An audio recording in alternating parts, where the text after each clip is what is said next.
अस्सलाम वालेकुम dear students, friends and my subscribers. आज की इस नई वीडियो के साथ मैं हूं मोहम्मद नवाज सुबड़ैच, पॉलिटिकल साइंटिस्ट। डियर स्टूडेंट्स, आज हमारा टॉपिक है most important MCQs from the constitution of USA. तो आज की इस वीडियो के अंदर जो है हमने आपके लिए American political system, American constitution और अमेरिकन पॉलिटिकल हिस्ट्री जो है उसमें से इंतहाई अहम एमसीक्यूज़ का इंतखाब किया है। ये एमसीक्यूज़ जो हैं आपको मुख्तलिफ इम्तिहानात की तैयारी के सिलसिले में जो है बड़े मुआवन साबित होंगे। चाहे आप सीएसएस के इम्तिहान के लिए जा रहे हैं, पीएमएस का इम्तिहान देना है, पब्लिक सर्विस कमीशन का कोई भी आपने एग्ज़ाम देना हो, या फिर आप एनटीएस के इम्तिहान की तैयारी कर रहे हैं, या आप पॉलिटिकल साइंस के अलावा जो है आप एमए हिस्ट्री या इंटरनेशनल रिलेशन के स्टूडेंट हैं, तो यकीनन जो है इस वीडियो के ज़रिए जो है आपको ज़रूर जो है अपने इम्तिहानात की तैयारी में जो है वो बड़ी मुआवनत मिलेगी। आइए इस वीडियो का बाकायदा तौर पर आगाज़ करते हैं। नंबर 1 है American political system developed under strong impact of which British political philosopher. तो जो अमेरिकन पॉलिटिकल सिस्टम है वो कौन से बरतानवी सियासी मुफक्कर के सियासी नज़रियात और ख़यालात जो हैं उनके ज़ेर असर जो है वो परवान चढ़ा है या उसकी नशोनुमा हुई है। तो उसमें 2 ऑप्शन दिए गए हैं, उसमें जॉन लॉक और थॉमस हॉब्स। आपने बताना है कि अमेरिकन पॉलिटिकल सिस्टम के ऊपर जो है या अमेरिकन कॉन्स्टिट्यूशन जो है उस पर इन दोनों सियासी मुफक्करीन में से किस सियासी मुफक्कर के ख़यालात और उसके जो सियासी नज़रियात हैं उसकी छाप नज़र आती है, उसका इन्फ्लुएंस जो है वो नज़र आता है। तो इसमें 2 ऑप्शन दिए गए हैं, जॉन लॉक और थॉमस हॉब्स। तो इसका दुरुस्त जवाब है जॉन लॉक।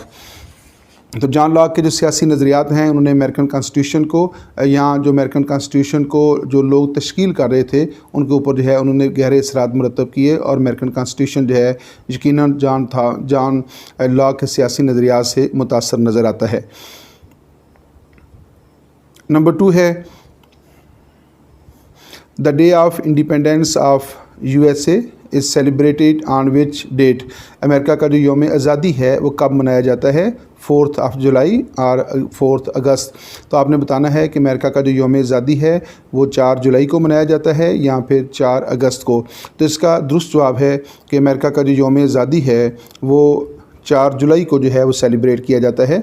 4 जुलाई 1776 को जो है अमेरिकन ने बरतानवी तसल्लुत के ख़िलाफ़ ऐलान आज़ादी किया था, और उसी तारीख़ को जो है अमेरिका का यौम आज़ादी जो है आज भी सेलिब्रेट किया जाता है। अगरचे अमेरिका ने उसमें बाद में आज़ादी हासिल की थी बरतानवी तसल्लुत से, लेकिन बहरहाल जब उन्होंने बरतानवी तसल्लुत के ख़िलाफ़ ऐलान आज़ादी किया था तो उसी तारीख़ को आज भी अमेरिका का यौम आज़ादी मनाया जाता है, और वो है 4 जुलाई 1776 के हवाले से। नंबर 3 है what are the first 10 amendments in the constitution of USA called. तो मैं आपको बताता चलूँ कि अमेरिकन कॉन्स्टिट्यूशन के अंदर जो है जो पहली 10 तरामीम की गई थी वो कॉन्स्टिट्यूशन के निफाज के 1 साल के अंदर अंदर जो है वो तरामीम मुकम्मल हो गई थी। आपने बताना है कि वो 10 तरामीम जो हैं अमेरिकन कॉन्स्टिट्यूशन के अंदर जो इब्तदाई तौर पर कर ली गई थी उन्हें क्या कहा जाता है? The bill of rights, the bill of player. तो वो जो 10 तरामीम हैं जो अमेरिकन कॉन्स्टिट्यूशन के अंदर फौरी तौर पर की गई थी उनको क्या कहा जाता है? The bill of rights, the bill of player. तो इसका दुरुस्त जवाब है द बिल ऑफ राइट्स।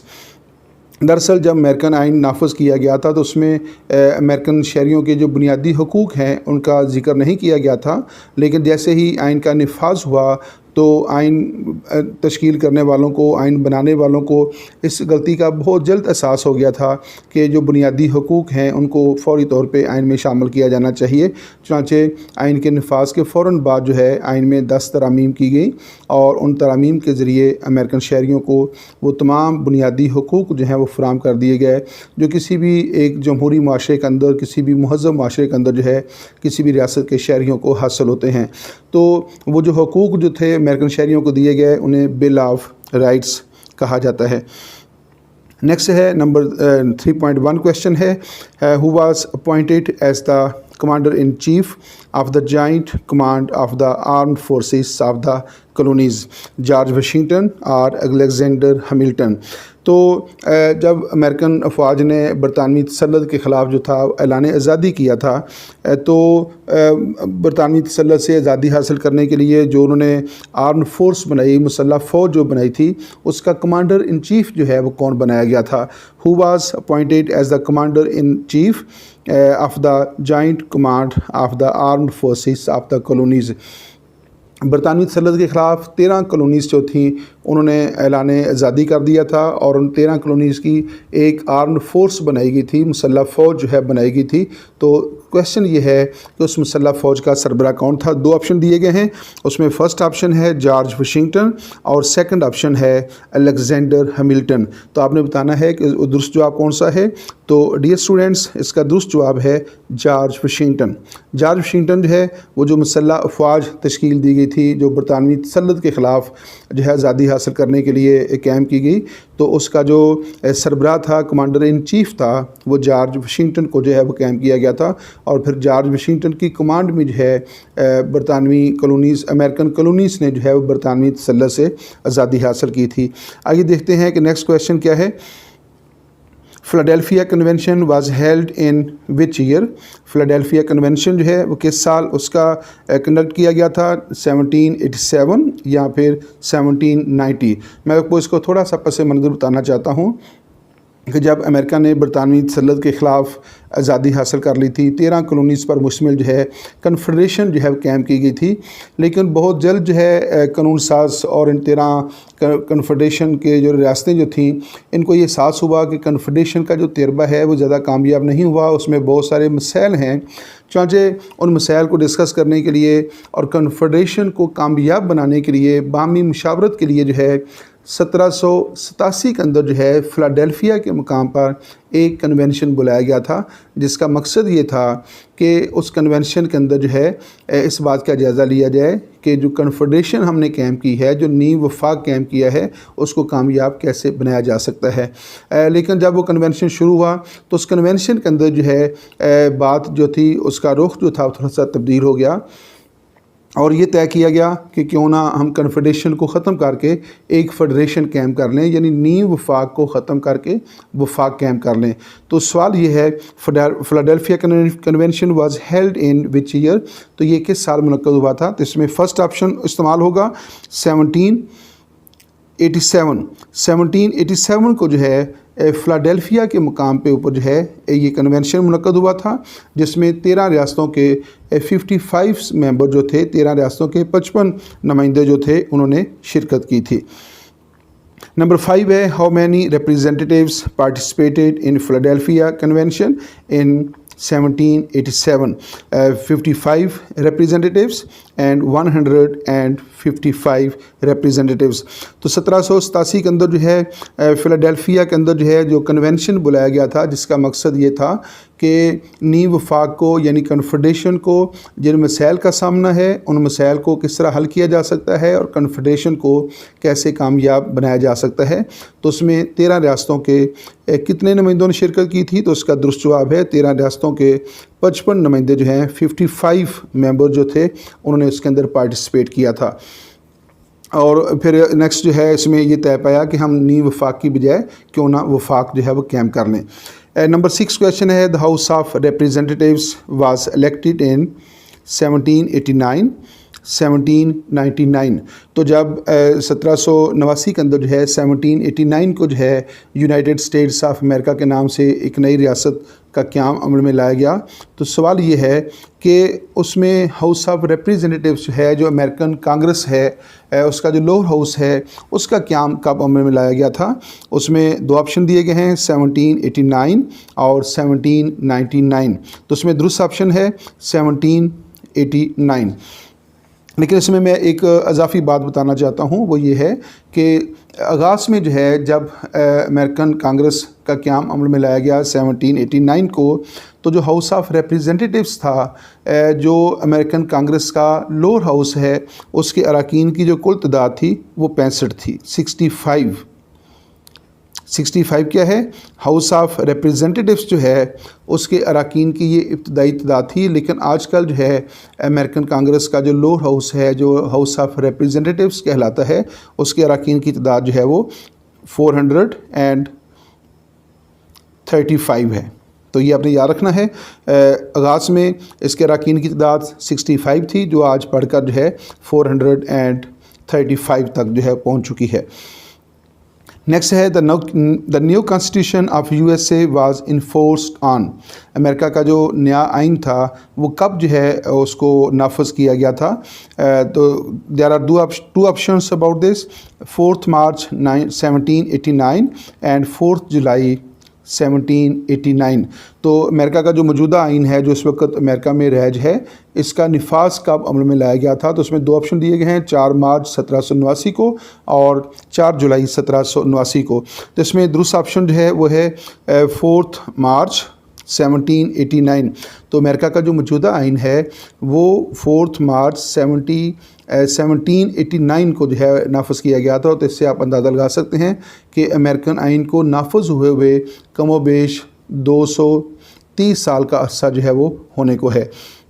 तो ये दुनिया का कदीम तरीन जो है तहरीरी आइन है जो अमेरिका में इस वक्त राज है। इस हवाले से कहा जाता है कि अमेरिकन आइन जो है वो एक अजूबे की तरह है, वंडर्स ऑफ द वर्ल्ड के अंदर जो है शुमार होता है।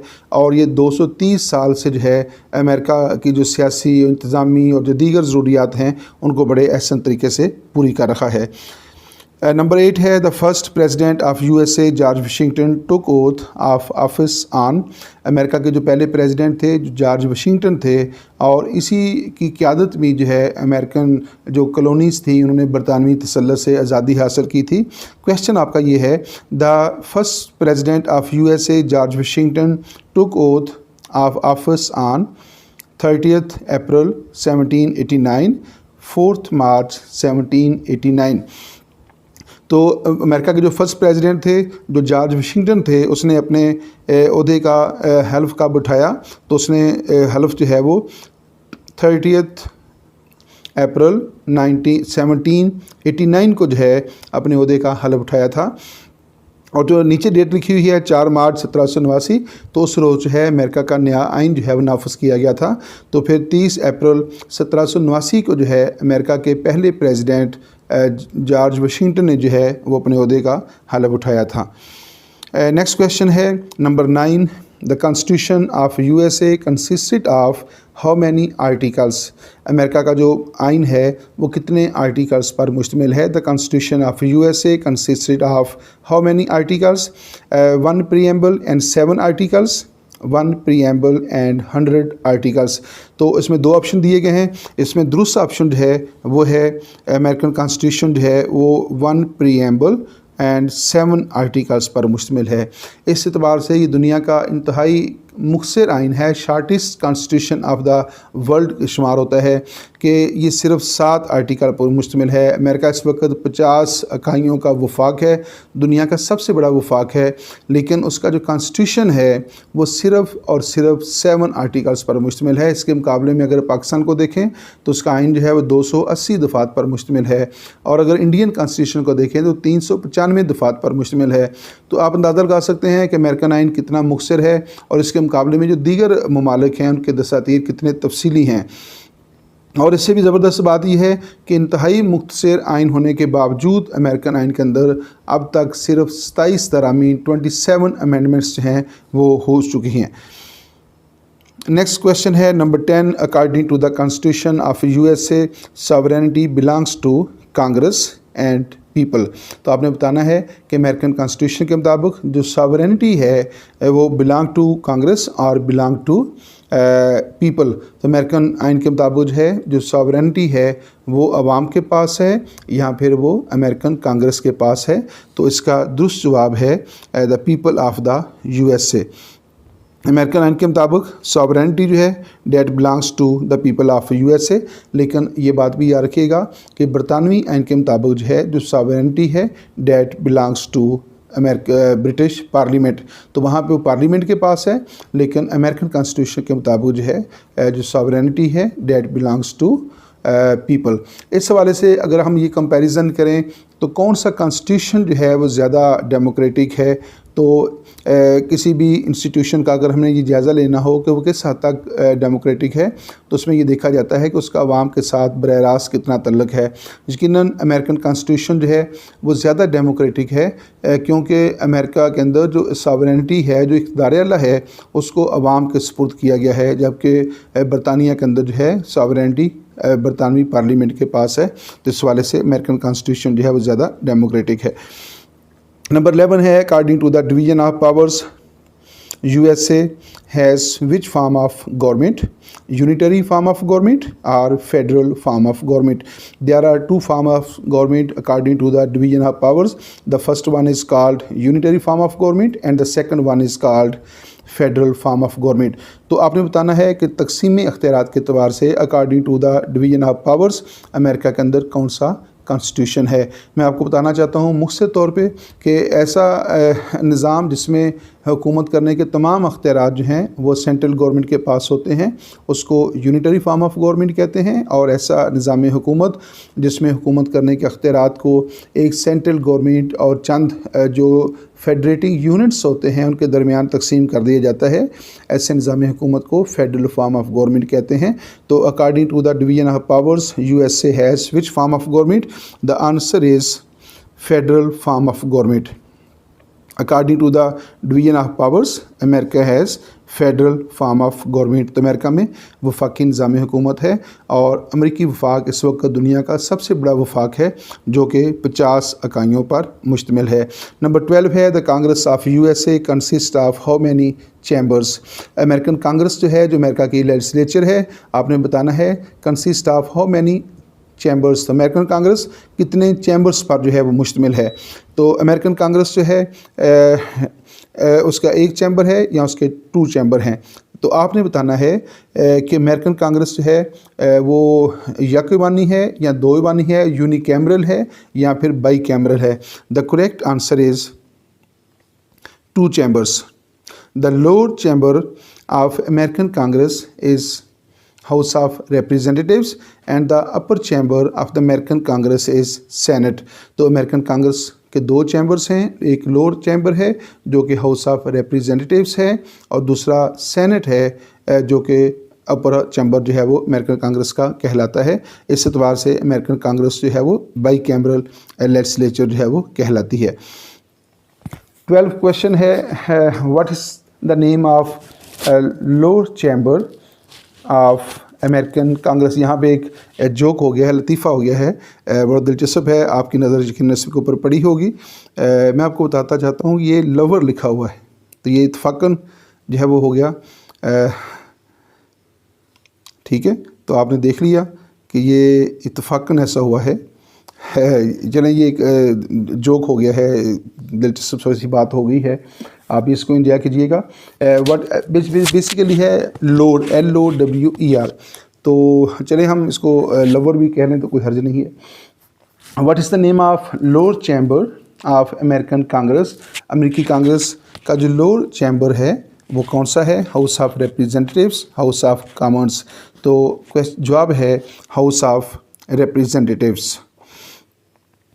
नेक्स्ट क्वेश्चन है 13, what is the name of the upper chamber of the American Congress? तो अमेरिकी कांग्रेस का अपर चैम्बर कौन सा है? सेनेट। ये बात पहले तफसील से हो चुकी है, हम आगे मूव करते हैं। 14th क्वेश्चन है, which chamber of the American congress is considered as the most powerful chamber of the world? Senate और house of representatives. American congress जिसके 2 ईवान हैं, 2 हाउसेस हैं, लोअर चैम्बर जो है that is American house of representatives and upper chamber जो है is called senate. सवाल ये है कि अमेरिकन कांग्रेस का कौन सा चैम्बर है जिसको दुनिया का सबसे ताकतवर, सबसे बाख्तियार और सबसे ज़्यादा असर और सूख रखने वाला चैम्बर जो है कहा जाता है, ना सिर्फ अमेरिका के अंदर बल्कि पूरी दुनिया के अंदर? तो इसका जवाब है senate. American senate is considered the most powerful upper chamber of the world. तो दुनिया के अंदर जहाँ भी बाई कैमरल लेजिस्लेचर पाई जाती है, जितनी भी लेजिस्लेचर हैं जिनके 2 ईवान हैं, तो जितने अख्तियारात अमेरिकन कांग्रेस के ईवान बाला सेनेट को हासिल हैं, इतने ज़्यादा अख्तियारात जो हैं दुनिया में किसी भी ईवान बाला को हासिल नहीं है, ना तो पाकिस्तान में, ना इंडिया में, ना बरतानवी जो अपर हाउस है, दुनिया में कहीं भी अपर हाउस को इतने अख्तियारात हासिल नहीं जितने के अमेरिकन कांग्रेस के अपर हाउस सेनेट को हासिल हैं। इसलिए अमेरिकन कांग्रेस का जो अपर हाउस सेनेट है उसको दुनिया का सबसे ताकतवर तरीन जो है अपर हाउस कहा जाता है। 15 है, house of representatives consist of how many members? 435 members और 342 मेंबर्स।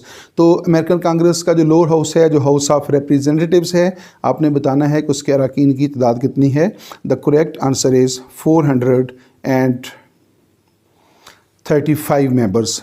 तो अमेरिकन कांग्रेस का जो लोअर चैम्बर है, जो हाउस ऑफ रिप्रेजेंटेटिव्स है, वो 435 अरकान पर मुश्तमिल है। नेक्स्ट है the house of the senate consist of total members. तो सेनेट जो है उसके अरकान की तादाद कितनी है, तो वह है 100। याद रखिएगा कि अमेरिकन कांग्रेस का जो अपर हाउस है, जो सेनेट है, उसके अरकान की कुल तादाद 100 है और उसमें तमाम वफाकी इकाइयों को, अमेरिकन रियासतों को बराबरी की बुनियाद पर नुमाइंदगी दी जाती है। हर रियासत जो है उसको सेनेट में 2 मेंबर जो है भेजने की इजाज़त है, जबकि लोअर हाउस जो होता है, जो अमेरिका का हाउस ऑफ रिप्रेजेंटेटिव्स है, उसमें रियासतें आबादी के अतबार से जो है वो अपने नुमाइंदे भेज सकती हैं। नेक्स्ट क्वेश्चन है 17th judicial review is the power of which organ of government? There are 3 organs of government. The first one is American Congress, the second is President and the third is supreme court. तो आपने बताना है कि हुकूमत के जो 3 शोबे हैं, Congress, president and supreme court, उन तीनों में से जो है कौन से शोबे को जुडिशियल रिव्यू का अख्तियार हासिल है। Judicial power is the power of judicial review is the power of which organ of the government. तो जुडिशियल रिव्यू यानी अदालती नज़रसानी का अख्तियार किस हुकूमत के शोबे का अख्तियार है। The answer is Supreme Court of USA। तो अमेरिकन सुप्रीम कोर्ट जो है उसको जुडिशियल रिव्यू का मुनफरद अख्तियार हासिल है और इस अख्तियार को इस्तेमाल करके वो कांग्रेस के बनाए हुए कवानीन को ये कहकर कालअदम करार दे देती है कि ये आइन से मुतसादम है। नेक्स्ट क्वेश्चन है 18th the most important feature of the constitution of USA is separation of powers और ह्यूमन राइट्स।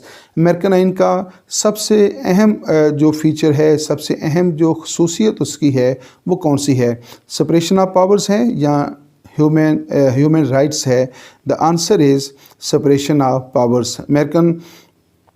अमेरिकन कॉन्स्टिट्यूशन का सबसे इम्पॉर्टेंट फ़ीचर जो है वो सेपरेशन ऑफ पावर्स है। अमेरिकन आइन की बुनियाद ही जो है इस आइन के ऊपर रखी गई है और इसी सेपरेशन ऑफ पावर्स के मुताबिक ही जो है अमेरिका के अंदर कानून साजी के तमाम अख्तियारात अमेरिकन कांग्रेस के सुपुर्द किए गए हैं और तमाम जो एग्जेक्टिव पावर्स हैं वो प्रेसिडेंट के पास हैं और तमाम जुडिशियल पावर्स जो हैं वो सुप्रीम कोर्ट के पास हैं। और जब अमेरिकन कांग्रेस या प्रेसिडेंट या सुप्रीम कोर्ट अपने अख्तियारात को इस्तेमाल कर रहे होते हैं तो कोई दूसरा दायरा जो है उसके अंदर मुदाखलत करने का मुजाज नहीं है। तो सेपरेशन ऑफ पावर जो है ये अमेरिकन आइन की सबसे मुनफरद खसूसियत है। बल्कि अगर ये कहा जाए कि अमेरिकी सियासी निज़ाम की बुनियाद जो है वो सेपरेशन ऑफ पावर ऊपर रखी गई है तो ये बेजा नहीं होगा। नेक्स्ट है 19th question, a candidate for the office of USA president should not be less than years. तो अमेरिका के अंदर जो है सदारती ओहदे के लिए जो उम्मीदवार होता है, जो सदर बनना चाहता है या सदारती इंतखाबात में हिस्सा लेना चाहता है, उसके लिए ज़रूरी है कि उसकी उम्र जो है वो कम अज़ कम 35 साल हो, 35 years. He should not be less than 35 years. तो सदारती उम्मीदवार जो है उसको 35 साल से कम उम्र का नहीं होना चाहिए। नेक्स्ट क्वेश्चन है, हमारे पास एक लंबी क्वेश्चन फहरिस्त है इसलिए हम तेज़ी के साथ करने की कोशिश कर रहे हैं। 20 नंबर क्वेश्चन है, the president of USA is elected for the term of. तो बताना आपने ये है कि अमेरिकी सदर का इंतखाब कितनी मुद्दत के लिए किया जाता है। The president of USA is elected for the term of. तो there are 2 option, 4 years and the second option is 7 years। तो आपने बताना है कि अमेरिकन प्रेसिडेंट का जो इंतखाब है वो कितनी मुद्दत के लिए किया जाता है। The correct answer is 4 years। The American president is elected for the term of 4 years। तो नेक्स्ट क्वेश्चन है 21, the 22nd amendment was made in the constitution of USA in 1941 and 1951। तो अमेरिकन आइन के अंदर जो है 22वीं तरमीम जो है वो कब की गई है। तो आपने बताना है कि किस साल जो है अमेरिकन आइन के अंदर जो 22वीं अमेंडमेंट थी वो कब की गई। The correct answer is 1951। तो 1951 को जो है अमेरिकन आइन के अंदर जो है 22वीं तरमीम जो थी वो मुकम्मल की गई थी। और चलिए इसको नेक्स्ट हम डिस्कस करेंगे, नेक्स्ट और क्वेश्चन आएंगे जिसमें हम 22वीं तरमीम का जिक्र करेंगे। बहुत इंपॉर्टेंट जो है ये तरमीम है अमेरिकन आइन के अंदर, आगे जाकर हम इसको थोड़ा सा डिस्कस कर लेंगे। 22 क्वेश्चन है, in case of death of president who complete the unexpired portion of his tenure, speaker of the house of representatives and vice president. Question है, in case of death of president, अगर American president जो है वो अपने ओहदा सदारत के दौरान जो है उसकी डेथ हो जाती है, तो who complete the unexpired portion of his tenure, तो उसकी जो बकिया मुद्दत होती है उसको कौन पूरी करता है। मसलन अमेरिकन सदर जो है अपने इंतखाब होने के बाद अगर 1 साल उसने सदारत ओहदे के ऊपर फैज़ रहा, उसके बाद उसका इंतकाल हो गया, तो उसकी जो बकिया 3 साल की मुद्दत है उसको कैसे पूरा किया जाता है। तो उसमें 2 ऑप्शन दिए गए हैं। उसकी बकिया मुद्दत पूरी करता है speaker of the house of representatives और vice president. The correct answer is vice president. ऐसा होता है कि जब अमेरिका के सदर का इंतखाब होता है तो सदर के इंतखाब के साथ ही एक वाइस प्रेसिडेंट जो है उसको भी मुंतखब किया जाता है। सदर जो है मुंतखब होने के बाद वो अमेरिका में हेड ऑफ़ द स्टेट और हेड ऑफ़ द गवर्नमेंट के फ़रज़ सर अंजाम देता है, जबकि जो वाइस प्रेसिडेंट होता है वो मुंतखब होने के बाद वो अमेरिकन सेनेट जो है, जो अमेरिकन कांग्रेस का अपर हाउस है, उसकी सदारत के फ़रज़ सर अंजाम देता है। लेकिन अगर सदर जो है वो उस 4 साल मुद्दत के अंदर रिज़ाइन कर दे, उसकी डेथ हो जाए या थ्रू इम्पीचमेंट जो है उसको टर्मिनेट कर दिया जाए, तो फिर उसकी बकिया मुद्दत जो है वो वाइस प्रेसिडेंट ऑफ सेनेट जो है वो पूरी करता है। नेक्स्ट देखते हैं 23 क्वेश्चन है, according to the constitution the number of elections of each state shall be equal to the number of states representatives in the House of Representatives and Congress। दोबारा देखिएगा, अकॉर्डिंग टू द कॉन्स्टिट्यूशन यानी आइन के मुताबिक the number of the electors of each state shall be equal to the number of states representatives in the. तो basically इस question के अंदर थोड़ा सा कन्फ्यूजन सा क्रिएट हो गया है। क्वेश्चन का तल्लुक इस बात के साथ है कि अमेरिकन सदर के इंतखाब के लिए जो इलेक्टोरल कॉलेज बनाया जाता है, जो इंतखाबी अदारा बनाया जाता है, उसके अरकान की जो कुल तादाद है वो 538 है। क्वेश्चन ये है कि अमेरिकन कांग्रेस जो इंतखाबी अदारा है उसके अंदर अरकान की जो तादाद है, हर रियासत की इंतखाबी दायरे के अंदर कितनी नशिस्तें होती हैं। तो उसका जवाब है कि सवाल ये है कि इंतखाबी दायरे के अंदर हर रियासत की जो नशिस्तें हैं उनकी तादाद हाउस ऑफ रिप्रेजेंटेटिव्स की नशिस्तों के बराबर होती है या कांग्रेस की मजमूई नशिस्तों के बराबर होती है। तो जवाब इसका ये है कि इंतखाबी दायरे के अंदर जो है हर रियासत से इतने ही अरकान मुंतखब किए जाते हैं जितने अरकान उस रियासत से कांग्रेस के दोनों ईवानों के लिए मुंतखब किए जाते हैं। मसलन अगर एक रियासत की हाउस ऑफ रिप्रेजेंटेटिव्स के अंदर 20 नशिस्तें हैं और उस रियासत की सेनेट के अंदर 2 नशिस्तें हैं, तो ये कुल 22 बन जाती हैं। तो गोया एक रियासत की 22 नशिस्तें हैं, तो जब इंतखाबी दायरे के लिए भी उस रियासत से 22 नशिस्तें ही ली जाएंगी। उम्मीद है आप इसको समझ चुके होंगे। तो इसका जवाब है कांग्रेस। नेक्स्ट देखते हैं कौन सा क्वेश्चन है। 24 who was the first Afro American person in USA history who became the president of USA in 2008। Who was the first Afro-American president in USA history who became the president of USA in 2008। 2008 में जो है कौन सा ऐसा शख्स America का सदर बना जो एफ़्रो अमेरिकन था, यानी वो स्याह फाम था। और अमेरिका की हिस्ट्री के अंदर पहली बार ऐसा हुआ कि कोई स्याह फाम जो है, जो एफ़्रो अमेरिकन है, वो अमेरिका का सदर बना हो। तो उसमें 2 ऑप्शन दिए गए हैं, बराक ओबामा और रूज़वेल्ट। तो इन दोनों में से जो है कौन सा शख्स जो है वो 2008 में अमेरिका का सदर बना था। लेकिन उसमें ख़ास बात ये थी कि जो भी इन दोनों में से अमेरिका का प्रेसिडेंट बना वो एफ़्रो अमेरिकन था, यानी वो स्याह फाम था। और ये अमेरिका की तारीख़ में पहली दफ़ा हुआ कि कोई स्याह फाम जो है वो अमेरिका का प्रेसिडेंट बना। तो इससे पहले अमेरिका की पूरी तारीख के अंदर जो है कोई शख्स स्याह फाम जो है वो अमेरिका का प्रेसिडेंट नहीं बन सका था। तो इसका दुरुस्त जवाब है Barack Obama. Barack Obama was the first American president who belongs to the Afro American and he became the president of USA. तो अमेरिका का ये पहला प्रेसिडेंट है जो कि स्याह फाम था, और अमेरिका की तारीख में इससे पहले या इसके बाद जो है कोई स्याह फाम सदर नहीं बना था। नेक्स्ट है बराक ओबामा, और उसके टेनोर है 2008 टू 2016, यानी 2008 से लेकर 2016 तक अमेरिका का प्रेसिडेंट रहा। वो री इलेक्ट भी हुआ था 2012 में। Was re elected at the president of USA in November 2012 and November 2016। Barack Obama जो है जो पहली दफ़ा 2008 में जो है अमेरिका का प्रेसिडेंट बना था, तो वो री इलेक्ट कब हुआ?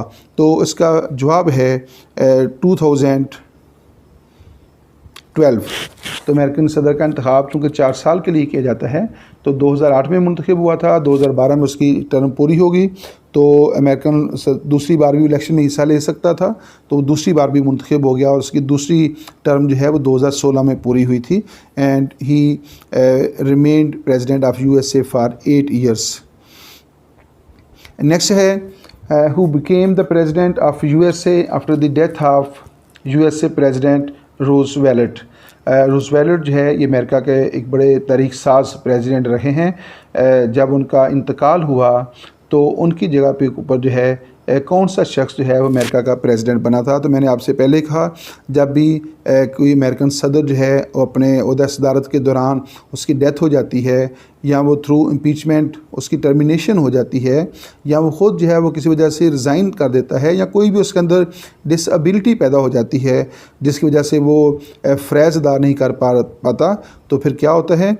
फिर दोबारा इलेक्शन नहीं होता। इलेक्शन मुकर्रर मुद्दत के ऊपर होंगे, लेकिन उसकी बकिया मुद्दत जो है फिर जो है वो उसका नैब सदर पूरी करता है। तो उस वक्त जो है जब रूजवेल्ट जो है उसका 1945 के अंदर जो है इंतकाल हुआ था, तो उसके नैब सदर जो ट्रूमैन था उसने उसकी बकिया मुद्दत पूरी की थी। तो मैं आपको बताता चलूँ कि 1945 के अंदर जो है रूजवेल्ट जो है उसकी डेथ हो गई थी, और उसके बाद उसकी जो बकिया मुद्दत है जो कमोबेश 3 साल बनती थी वो ट्रूमैन ने जो है वो पूरी की थी। रूजवेल्ट के हवाले से जो है एक बहुत अहम दिलचस्प बात है, ये अमेरिका का वाहिद प्रेसिडेंट है जो मुसलसल 4 बार अमेरिका का प्रेसिडेंट बना। मुसलसल 4 बार अमेरिका का प्रेसिडेंट बना। पहली बार ये 1932 के अंदर प्रेसिडेंट बना, फिर 1936 के अंदर दूसरी री इलेक्ट हुआ, फिर 1940 के अंदर जो है ये तीसरी बार अमेरिका का सदर बना, और 1944 के अंदर जो है ये चौथी बार जो है अमेरिका का प्रेसिडेंट जो है वो इलेक्ट हो गया था। तो मुसलसल 4 बार अमेरिका का प्रेसिडेंट मुंतखब होने का इसको एजाज़ हासिल है। इसके अलावा कोई और शख्स जो है अमेरिका का 2 बार से ज़्यादा प्रेसिडेंट नहीं बन सका। The lower house of the American Congress is elected for the term of 4 years and 2 years। तो अमेरिकन कांग्रेस का जो लोअर हाउस है जिसका नाम हाउस ऑफ रिप्रेजेंटेटिव्स है, क्वेश्चन ये है कि उसका इंतखाब कितनी मुद्दत के लिए किया जाता है? The correct answer is 2 years। इस हवाले से जो है ये दुनिया का वाहिद ईवान है जिसकी इतनी कम मुद्दत है। बाकी आमतौर पे जो है 5 साल या 4 साल की मुद्दत जो है आइडियल गिनी जाती है, लेकिन हाउस ऑफ रिप्रेजेंटेटिव्स जो है उसका इंतखाब सिर्फ़ और सिर्फ 2 साल के लिए किया जाता है। तो ये सबसे कम मुद्दत रखने वाला जो है वो ईवान भी शुमार होता है। नेक्स्ट है which organ of the USA government is considered as the guardian of the constitution. तो अमेरिकन गवर्नमेंट के जो 3 ऑर्गन्स हैं, कांग्रेस है, अमेरिकन प्रेसिडेंट है और अमेरिकन सुप्रीम कोर्ट है, तो इन तीनों में से जो है अमेरिकी आइन का मुहाफ़िज़, guardian of the American constitution यानी अमेरिकन आइन का मुहाफ़िज़ कौन से अदारे को ख्याल किया जाता है? वो अमेरिकन कांग्रेस है, वो अमेरिकन प्रेसिडेंट है, या फिर अमेरिकन सुप्रीम कोर्ट है? The correct answer is Supreme Court of USA. Supreme Court of the USA is considered as the guardian of the constitution. तो एक मैं जनरल सी आपको बात बताना चाहता हूँ कि जहाँ भी फेडरल फॉर्म ऑफ गवर्नमेंट होता है, जैसे पाकिस्तान में है, इंडिया में है, तो वहाँ पे सुप्रीम कोर्ट ही जो है वो आइन की मुहाफ़ज़ जो है वो डिक्लेयर की जाती है। तो अमेरिका में चूँकि वफाकी निज़ाम हुकूमत है, तो लिहाजा अमेरिका में भी जो सुप्रीम कोर्ट है उसको गार्डियन ऑफ द कॉन्स्टिट्यूशन जो है वो डिक्लेयर किया गया है। नेक्स्ट है 29 क्वेश्चन है, which organ of the government has the authority to explain the sphere of all branches of government. तो हुकूमत का कौन सा शोबा है, जो 3 शोबे मैंने आपको गिनवाए हैं, अमेरिकन कांग्रेस है, अमेरिकन प्रेसिडेंट है और अमेरिकन सुप्रीम कोर्ट है, इन तीनों में से कौन सा शोबा है जो हुकूमत के तमाम अदारों के दायरा कार का तयन करता है, उनके अख्तियारात का तयन करता है? तो इसका करेक्ट आंसर है supreme court. American Supreme court जो है ये इस बात का अख्तियार रखती है कि मुख्तलिफ़ अदारों के ये दायरा अख्तियार का जो है वो तयन भी करती है। नेक्स्ट है, द जजेस of Supreme Court of USA can retire if they like at the age of 65 years और 70 ईयर्स। तो अमेरिकन जो सुप्रीम कोर्ट है उसके जजों की जो तकर्री है वो अमेरिकन प्रेसिडेंट करता है, और अमेरिकन प्रेसिडेंट जो है वो जजों की तकर्री जो है वो अमेरिकन सुप्रीम कोर्ट के जजों की तकर्री जो है वो लाइफ टाइम होती है, ताहयात होती है। लेकिन उसमें एक रियायत दी गई है कि अमेरिकन सुप्रीम कोर्ट के वो जजेस जो 70 साल की उम्र को पहुंच जाते हैं और उसके बाद वो समझते हैं कि वो मज़ीद ज़िम्मेदारियाँ जो हैं वो सर अंजाम नहीं दे सकते, यानी वो बूढ़े हो गए हैं या उनको कोई और इशू लाहक हो गया है, तो फिर वो ख़ुद जो हैं 70 साल की उम्र में जो है वो सुप्रीम कोर्ट के से रिटायरमेंट जो है वो ले सकते हैं। तो आपने बताना ये है कि वो किस उम्र में ले सकते। मैंने बता दिया वैसे तो आपको पहले ही, तो उसका करेक्ट आंसर है 70 ईयर्स। जब सुप्रीम कोर्ट का कोई जज 70 साल को पहुंचता है, अगर वो ख़ुद चाहता है तो वो सुप्रीम कोर्ट से रिटायरमेंट जो है वो ले सकता है। नेक्स्ट है, द जजेस of the Supreme Court of USA are appointed by the president with the approval of. तो अमेरिकन सुप्रीम कोर्ट के जजों की जो तकर्री है वो अमेरिकन प्रेसिडेंट करता है, लेकिन इस सिलसिले में उसको किसकी अप्रूवल लेना पड़ती है, तस्दीक कहाँ से करवानी पड़ती है? तो उसमें 2 ऑप्शन दिए गए हैं, वाइस प्रेसिडेंट और सेनेट। तो अमेरिकन सदर जो है जब सुप्रीम कोर्ट के जजों की तकर्री करता है तो उसको सेनेट से जो है वो उसकी अप्रूवल लेना पड़ती है। बल्कि अमेरिकन सदर जितनी भी अपॉइंटमेंट्स करता है वो मुख्तलिफ़ ममालिक के अंदर सफ़ीरों की तकर्री करता है, वो जजेस की तकर्री करता है, या बहुत सारे दीगर अहम अहदेदारों की तकर्रियाँ करता है। तो इस सिलसिले में उसको सेनेट से जो है वो उसकी वेरिफिकेशन जो है वो लेनी पड़ती है, उसकी तस्दीक करवानी पड़ती है। नेक्स्ट है, pocket veto is the power of president of USA, chief justice of Supreme Court of USA। तो पॉकेट वीटो जो है ये किस अहम ओहदेदार का अख्तियार है? The correct answer is president of USA। मुख्तसर तौर पे सुन लीजिएगा, पॉकेट वीटो ये है कि अमेरिकन कांग्रेस जब किसी मसवदे की हतमी मंजूरी दे देती है तो उसकी मंजूरी के बाद जो है मसवदा सदर के पास आ जाता है। अगर सदर जो है मसवदे के ऊपर 14 दिन तक 14 डेज़ तक जो है वो दस्तखत ना करे और इस दौरान जो है कांग्रेस का वो जो इजलास है जिसके अंदर वो मसवदा मंजूर हुआ होता है वो मुलतवी हो जाए, तो फिर वो मसवदा जो है वो रिजेक्ट ख्याल किया जाता है। सदर का ये इख्तियार जो है पॉकेट वीटो कहलाता है, इसको सस्पेंसिव वीटो भी कहा जाता है। नेक्स्ट है, pocket veto also means suspensive veto. तो यही अभी मैं आपको बता रहा था कि pocket veto also means suspensive veto. तो ये दुरुस्त है या फिर गलत है? 2 ऑप्शन दिए गए हैं, डेट इज़ ट्रू। तो पॉकेट वीटो जो है इसको सस्पेंसिव वीटो भी कहा जाता है। नेक्स्ट क्वेश्चन देखते हैं कौन सा है, 34, what does an American means? American यानी एक अमरीकी जो है इसका मतलब क्या है? What does an American means? A new man, a new, A clever man. American को तो हम सब जानते हैं, हम पाकिस्तान का अमेरिका के साथ बड़ा एक्सपीरियंस है, हमारे पूरे ख़ित्ते के अंदर जो है अमेरिका के बहुत सारे इंटरेस्ट हैं। तो अमेरिकन कहते किसे हैं? अमेरिकन का मतलब क्या है? और जब कोलंबस ने जो है अमेरिका को दरियाफ़्त किया था 1492 में, 1492 के अंदर जो है, तो उसने जब वापस स्पेन में रब्ता किया अपनी रियासत के अंदर, उसने क्या पैगाम क्या दिया था? तो उसने ये कहा था कि मैंने एक न्यू वर्ल्ड जो है वो दरियाफ़्त की है, नई दुनिया मैंने दरियाफ़्त की है। तो American means a new man. American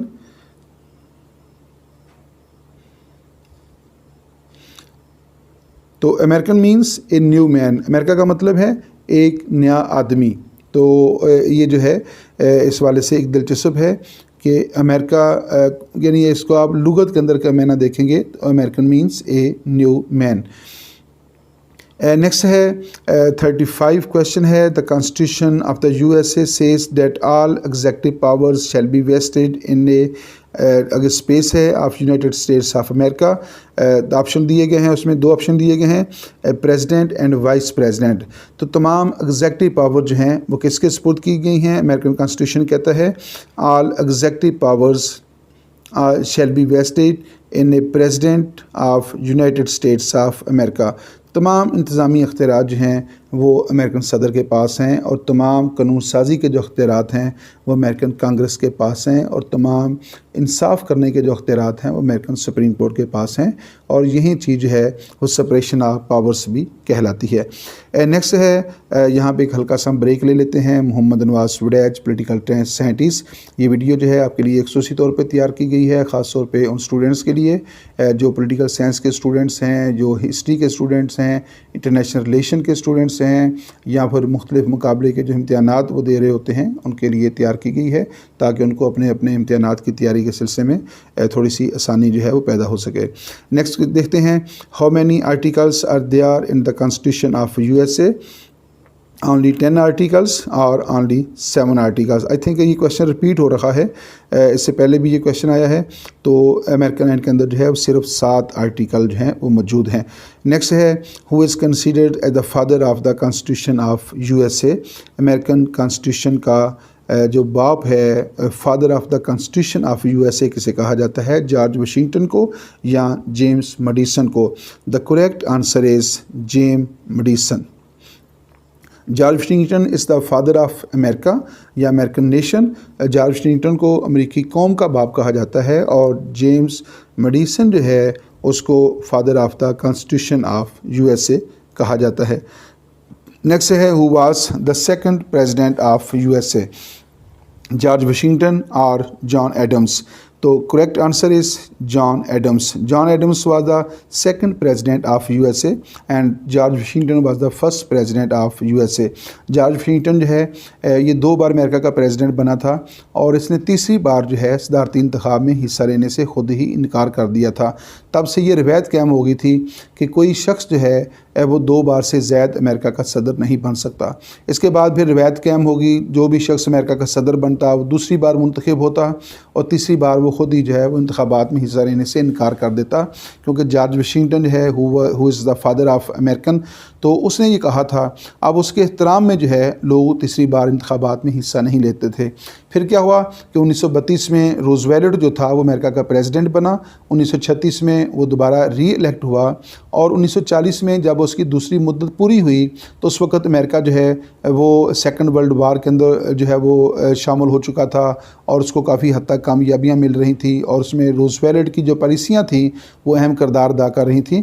चुनांचे क्या हुआ कि रूज़वेल्ट ने फ़ैसला किया, उसने तीसरी बार इंतखाब में हिस्सा लिया और वो इलेक्ट हो गया, क्योंकि कॉन्स्टिट्यूशन जो है, अमेरिकन कॉन्स्टिट्यूशन जो है उसमें सिर्फ ये लिखा हुआ था कि सदर का इंतखाब 4 साल के लिए किया जाएगा, लेकिन उसमें ये नहीं था कि एक शख्स ज़्यादा से ज़्यादा कितनी बार सदर बन सकता है। तो चूँकि कॉन्स्टिट्यूशन के अंदर तीसरी बार इलेक्शन में हिस्सा लेने के ऊपर कोई पाबंदी नहीं थी, तो उसने फ़ायदा उठाया और वो तीसरी बार इलेक्ट हो गया। फिर 1944 में भी सूरत ऐसी रही, अमेरिका जो है वो जंग में काफ़ी हद तक कामयाबियाँ हासिल कर चुका था, और अमेरिका उसमें जो है वो पूरी दुनिया को जो है वो के ऊपर गलबा हासिल कर रहा था। उसने जापान को बड़ी खौफनाक शिकस्त दे रखी थी। तो उसने 44 में इलेक्शन लिया और 44 में फिर कामयाब हो गया। इस तरह वो मुसलसल 4 बार अमेरिका का प्रेसिडेंट बना। लेकिन उसके बाद क्या हुआ कि अमेरिकन को ये ख्याल आया कि अब ये रवायत टूट गई है और आने वाले वक्त में अब ये सिलसिला शुरू हो चुका है, तो कोई और शख्स इसका फ़ायदा उठा सकता है। तो फिर उन्होंने 1951 में जो है 1951 के अंदर जो है आइन के अंदर 22वीं तरमीम करके ये पाबंदी लगा दी कि आइंदा कोई शख्स जो है वो अमेरिका में तीसरी बार इंतखाबात में हिस्सा लेने के लिए अहल नहीं होगा। नेक्स्ट है, who is the sitting president of USA? जो बाइडन, डोनाल्ड ट्रंप। तो अमेरिका के जो मौजूदा प्रेसिडेंट हैं वो कौन है? जो बाइडन है या फिर डोनाल्ड ट्रंप हैं। चलें, ये तो सबको पता होना चाहिए, आपको भी पता ही होगा, इसका मैं तो जवाब नहीं दे सकता। आप ऐसा कीजिएगा कि इसको कमेंट के अंदर जो है आप इसका जवाब लिख दीजिएगा। तो चूँकि ये मेरे ख्याल में सबसे आसान सवाल है, तो थोड़ा सा काम जो है वो आप भी कीजिएगा। नेक्स्ट है who is the sitting vice president of USA. तो ये मैंने तो वैसे ही छोड़ा हुआ है, आपने ही इसको सर्च करना है। सर्च करने के बाद आपने इसको कमेंट में देना है, who is the sitting vice president of USA. तो ये दो सवालात ऐसे हैं जो आपने खुद ही जो है वो उनका जवाब तलाश करके कमेंट के अंदर लिखना है। फिर हम नेक्स्ट देखते हैं, who was the 32nd president of USA. Franklin Roosevelt, Truman. तो अमेरिका के जो 32वें जो 32nd प्रेसिडेंट थे वो कौन थे? फ्रैंकलिन रूजवेल्ट या फिर Truman. The correct answer is Franklin Roosevelt. इसी की मैं बात कर रहा था कि ये अमेरिका का वो सदर है जो मुसलसल 4 बार जो है अमेरिका का प्रेसिडेंट बना। पहली बार रूजवेल्ट जो है 1932 में, फिर 1936 में, और थर्ड टाइम जो है 1940 के अंदर, और फिर ये 1944 के अंदर जो है ये अमेरिका का प्रेसिडेंट बना। तो ये अमेरिका का मुसलसल 4 बार प्रेसिडेंट बना है। लेकिन हुआ ये कि अपनी चौथी जो टर्म है ये कंप्लीट नहीं कर सका था, और 1945 के अंदर जो है इसका जो है वो डेथ हो गई थी। तीसरा जो है इसकी जो बकिया मुद्दत है फिर ट्रूमैन ने पूरी की थी। तो ये इसकी जो है कहानी है। हम देखते हैं नेक्स्ट क्वेश्चन कौन सा है। What is the symbol of democratic party of USA. तो अमेरिका की जो डेमोक्रेटिक पार्टी है उसका इंतखाबी निशान कौन सा है? तो उसमें 2 ऑप्शन दिए गए हैं, डोंकी है या फिर ज़ेब्रा है। तो इसका जो करेक्ट आंसर है that is donkey. Donkey is the symbol of democratic party of USA. और अमेरिका की जो दूसरी बड़ी सियासी जमात है वो रिपब्लिकन पार्टी है, और उसका इंतखाबी निशान जो है वो एलिफेंट है। नेक्स्ट है the constitution of which country starts with these 3 words, we the people. दोबारा देखिएगा, the constitution of which country starts with these words, we the people. USA, China. कौन से मुल्क का जो कॉन्स्टिट्यूशन है वो इन 3 अल्फाज से शुरू होता है, वी द पीपल। तो बेसिकली वो है we the people of USA. तो इसका जो करेक्ट आंसर है डेट इज़ यूएसए। अमेरिकन आइन का आगाज़ जो है वो इन 3 अल्फाज से होता है, we the people of USA. आगे फिर ये एक स्टेटमेंट है पूरी। तो अमेरिकन कॉन्स्टिट्यूशन जो है वो शुरू होता है we the people of USA से। नेक्स्ट है how many amendments does the constitution of USA have. How many amendments does the constitution of USA have. American constitution जो है उसमें कितनी तरमीम हुई हैं? The correct answer is 27 amendments. American आइन जो है जो 1789 में जो है 1789 को जो है जो नाफज हुआ था, हमने ये पढ़ा MCQ के अंदर जो है 4 मार्च 1789 को अमेरिकन आइन नाफज हुआ, और आज जो है ये 2021 जो है चल रहा है। तो एक तवील अरसा जो है इसको बने हुए हो गया है, 200 साल और 230 साल के लगभग जो है अरसा बनता है, और इसके अंदर सिर्फ आइन के अंदर 27 तरामीम जो है वो हुई हैं। इससे आप अंदाज़ा लगा सकते हैं कि अमेरिकन कौम का मिजाज कैसा है। और अमेरिकन आइन जो है जो सिर्फ 7 आर्टिकल पर मुश्तमिल है, और वो किस हद तक जो है वो अमेरिकन की ज़रूरियात पूरी कर रहा है। एक बात ज़रूर इसमें नज़र आती है कि अमेरिकन जो हैं उन्होंने अपने आप को आइन के ताबे किया हुआ है। वो आइन को अपनी मर्ज़ी के मुताबिक नहीं बदलना चाहते, जैसा कि बदकिस्मती से हमारे यहाँ होता है कि जो भी गवर्नमेंट आती है वो आइन को जो है वो अपनी मर्ज़ी के मुताबिक ढाल लेती है। कभी उसमें 8वीं तरमीम आ रही है, कभी उसमें 17वीं तरमीम आ रही है, कभी 18वीं तरमीम आ रही है। तो अमेरिकन के अंदर जो है ऐसा नहीं होता। इंतहाई बुनियादी ज़रूरत के पेश नज़र ही आइन में तरमीम की जाती है, और कोई भी गवर्नमेंट जो है वो अपनी ज़ाती ख्वाहिशात के लिए या अपने अख्तियारात में इजाफ़े के लिए या अपने आप को कोई ज़्यादा फ़ायदा पहुँचाने के लिए कभी उसने तरमीम नहीं की। तो हमारा प्रॉब्लम क्या है कि हम आइन को अपने ताबे रखते हैं, जबकि अमेरिकन जो है उसकी खसूसियत ये है कि वो अपने आप को आइन के ताबे रखते हैं। तो ये 2 मुतज़ाद चीज़ें जो हैं वो दुनिया की जितनी भी तरक्की याफ्ता अक़वाम हैं जितनी भी तरक्की याफ्ता अक़वाम हैं उनके अंदर एक कॉमन चीज़ पाई जाती है कि वहाँ पे आइन सुप्रीम होता है और तमाम लोग जो हैं चाहे वो कोई भी हों वो आइन के ताबे होते हैं। वो आइन को अपनी मर्ज़ी के मुताबिक नहीं ढालते बल्कि अपनी मर्ज़ी को, अपनी ख्वाहिशात को आइन के ताबे रखते हैं। तो दुनिया की तरक्की याफ्ता अक़वाम जो महज़्ज़ब अक़वाम हैं उनमें ये कॉमन करैक्टर जो है पाया जाता है। नेक्स्ट है 45 क्वेश्चन है, विच amendment of the constitution of USA abolished the slavery. तो अमेरिका के अंदर जो ग़ुलामी का निज़ाम था किस तरमीम के ज़रिए जो है उसको ख़त्म किया गया है। तो इसमें करेक्ट आंसर है 13th अमेंडमेंट 1865। तो 1865 के अंदर जो है 13वीं तरमीम के ज़रिए जो है अमेरिका से ग़ुलामी का निज़ाम जो था वो ख़त्म किया गया था। अमेरिका में जो 1861 से लेकर 1865 तक 64 तक जो सिविल वार लड़ी गई थी और उसके बाद फिर जो है अमेंडमेंट करके अमेरिका से स्लेवरी का निज़ाम ख़त्म किया गया था। नेक्स्ट क्वेश्चन है 46, the senators of USA now elected by the people and the state legislations.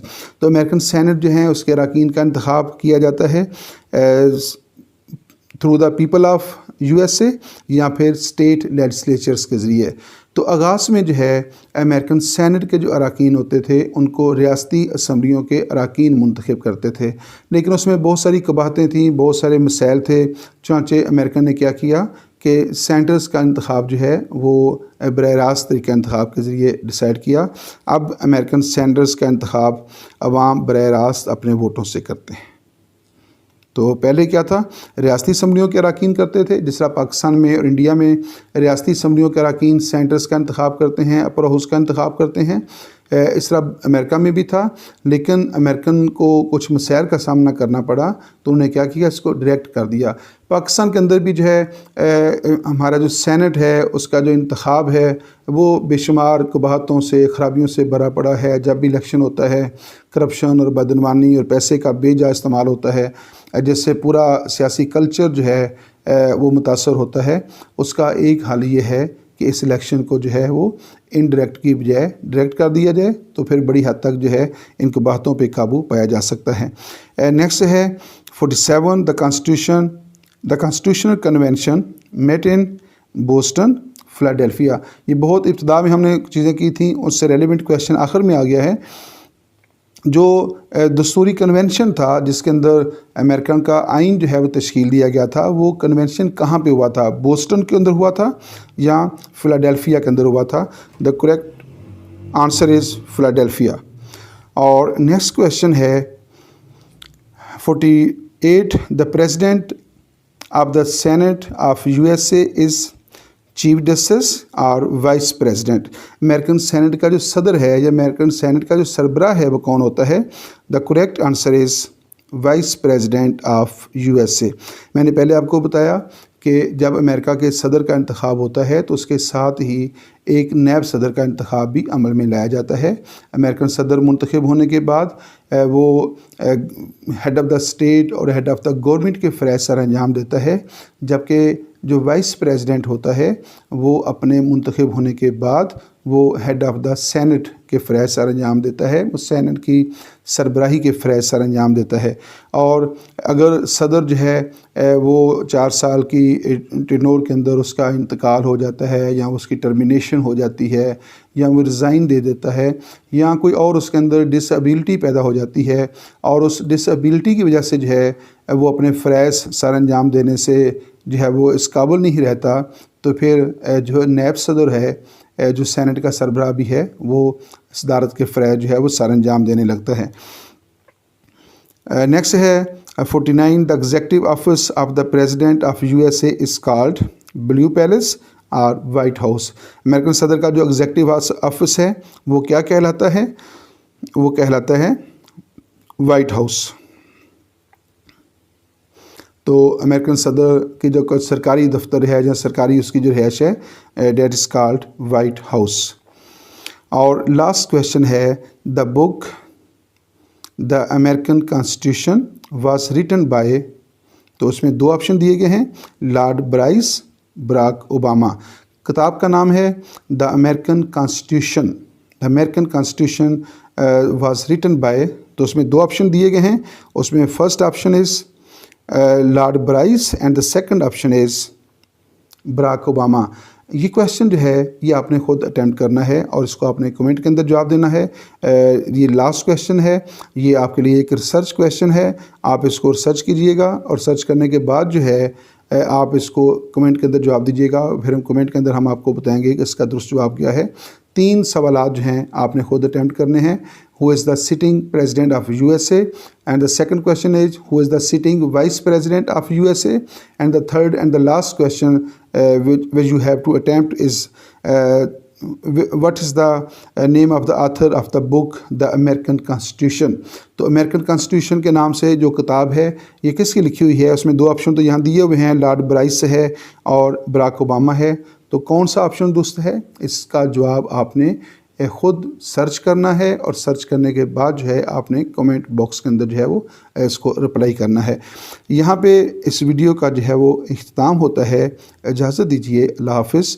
Mohammad Nawaz Waraich, assistant professor political science. अल्लाह हाफ़िज़।